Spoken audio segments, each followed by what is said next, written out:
Benedito da Núrcia nasceu em 480, na região da Núrcia, na Itália, numa época marcada por mudanças e desafios para a Europa.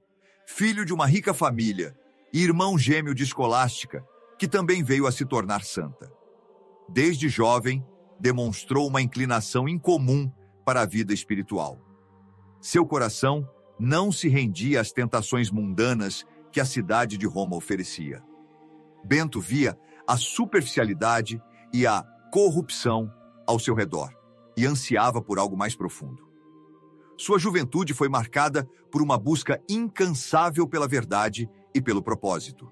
Ele recusou os prazeres mundanos e mergulhou na busca por algo maior. Aos poucos, Bento sentiu-se chamado a uma vida de isolamento e oração. Movido por grande coragem, o jovem Bento deixou a escola e a família e, saindo de Roma, foi a pé em busca de um local isolado, renunciando todos os seus bens.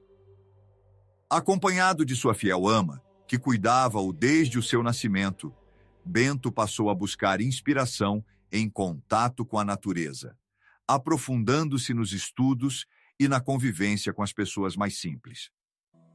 Tamanho era o seu desprendimento, que renunciava a todo e qualquer conforto material que pudesse tirá-lo de seus objetivos. Foi durante esse período de retiro e contemplação que Bento realizou seus primeiros milagres, como o milagre da vasilha. Certo dia, sua ama pediu emprestado aos vizinhos um crivo, uma espécie de vasilha de barro com furos utilizada para limpar o trigo. E por descuido, deixa-o cair quebrando em duas partes. O venerável Bento chega em casa e vê sua ama chorando desolada. Movido de grande piedade, ele recolhe então o vaso e, em lágrimas, ora a Deus. Quando terminou a oração, abriu os olhos e eis que o crivo estava como que novo. Este milagre da peneira não apenas demonstrou o poder divino que operava por meio de São Bento, mas também serviu como um sinal tangível de sua santidade e da profundidade de sua fé. Após o milagre se tornar conhecido, por volta de seus 20 anos, São Bento tomou a decisão de renunciar à vida mundana e partiu sozinho para viver em uma gruta remota e de difícil acesso nas encostas do Monte Taléu, em Subiaco. Durante sua jornada, encontrou um monge idoso chamado Romano, que residia em um monastério próximo. Bento confidenciou seus planos a Romano, que prometeu manter segredo e o ajudou a adotar o estilo de vida monástico, oferecendo-lhe orientação espiritual e práticas religiosas. No entanto, não havia um caminho direto entre o mosteiro de Romano e a gruta de Bento, pois uma encosta rochosa bloqueava o acesso. Romano improvisou um método, descendo o pão por uma corda com um sino na ponta para Bento sinalizar a chegada do alimento. Segundo São Gregório, o demônio tentou sabotar esse ato benevolente ao derrubar o sino com uma pedra, mas Romano continuou a ajudar Bento da melhor maneira possível. Após 3 anos de vida eremítica, dedicados à oração, leitura, meditação e desenvolvimento espiritual, Bento foi descoberto por pastores em busca de suas cabras perdidas. Impressionados com sua bondade e sabedoria, os pastores começaram a visitá-lo regularmente em busca de conselhos e orações. A reputação de santidade de Bento logo se espalhou pela região, atraindo jovens convertidos que desejavam seguir seu exemplo.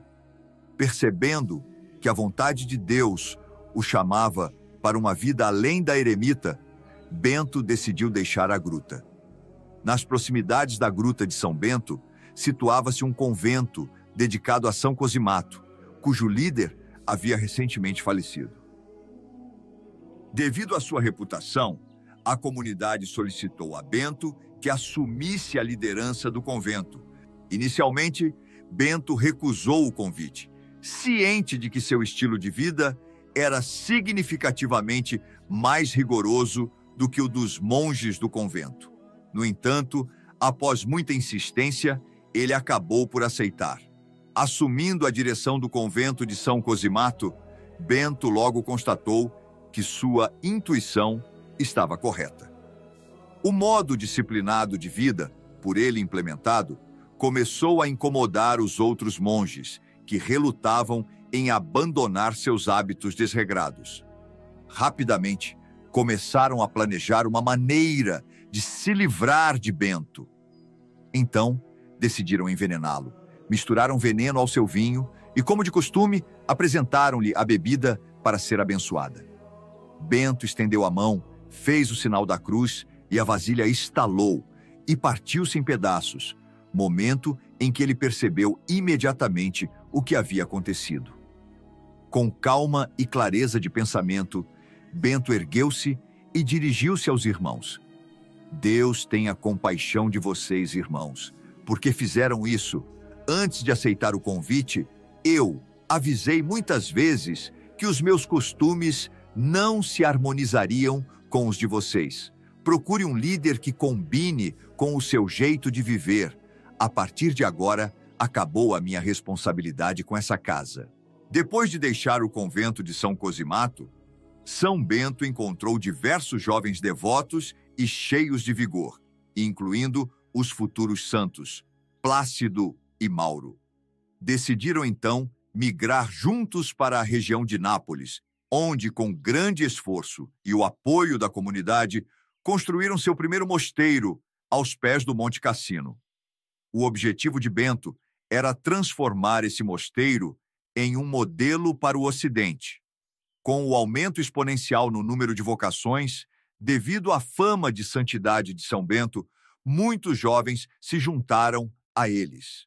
Isso demandou a construção de mais mosteiros, totalizando 12 pequenos mosteiros fundados por São Bento. Ele adotou como lema para toda a ordem a célebre frase Ora et labora, em português, ora e trabalha. A reputação de santidade de São Bento e sua vida exemplar tornavam-se amplamente conhecidas entre as pessoas, o que despertou uma profunda inveja em Florêncio, um sacerdote local. Impulsionado por um intenso ódio contra o abade São Bento, Florêncio iniciou uma verdadeira campanha de difamação, até mesmo impedindo que outros se aproximassem de São Bento em busca de conselhos. Sua inveja era tão intensa que ele chegou ao extremo de planejar a morte de São Bento. Movido por esse desejo maligno, Florêncio presenteou o abade com um pão envenenado. Entretanto, São Bento, percebendo imediatamente a má intenção do padre, ordenou a um corvo que levasse o pão para longe, o que foi prontamente obedecido. São Bento, cujo coração refletia a bondade de Jesus Cristo, seu mestre, não desejava mal nem aos que o odiavam. Ele interpretou o incidente como um sinal divino para seguir em frente, deixando seu mosteiro em direção ao topo do Monte Cassino. Florêncio, sentindo-se triunfante, observou a partida de São Bento do terraço de sua casa. Mas, de repente, o terraço desabou e Florêncio encontrou a morte. Um dos discípulos de Bento, São Mauro, pediu ao mestre que voltasse, já que o inimigo estava morto. Porém, São Bento chorou pela morte de seu inimigo e pela alegria de seu discípulo, impondo uma penitência a ele por se regozijar pela morte do sacerdote.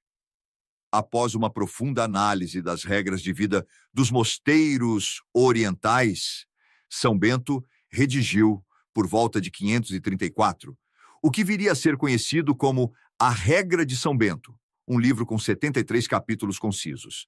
Esta regra enfatiza o silêncio, a oração, o trabalho, a contemplação, a caridade fraternal e a obediência. Com isso, surgiu a renomada Ordem dos Beneditinos, que ainda hoje segue a mesma regra estabelecida há mais de 1500 anos. Aos 50 anos, São Bento estabeleceu-se no Monte Cassino, onde iniciou a construção do Mosteiro de Monte Cassino, que se tornou o epicentro da mensagem beneditina, representada pela cruz e pelo arado.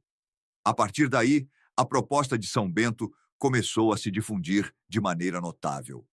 Os mosteiros beneditinos se tornaram centros de referência, produzindo numerosos santos da Igreja Católica.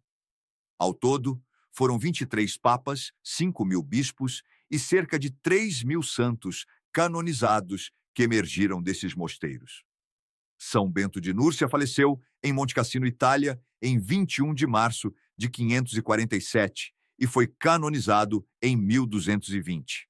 A medalha de São Bento é um sacramental reconhecido pela Igreja com grande poder de exorcismo e um dos maiores símbolos e legados deixados pelo santo. Sua simbologia é de grande importância para a Igreja Católica e para todos os devotos que a utilizam com fé e devoção. As primeiras medalhas foram produzidas no Mosteiro do Monte Cassino e apresentavam a cruz, um símbolo frequente na vida de São Bento, inclusive nas ocasiões em que ele evitou sua própria morte. As medalhas mais antigas traziam a imagem de São Bento rodeada pela frase "que na hora de nossa morte estejamos protegidos pela tua presença". Nas versões mais recentes, essa frase foi substituída por "que a cruz sagrada seja minha luz".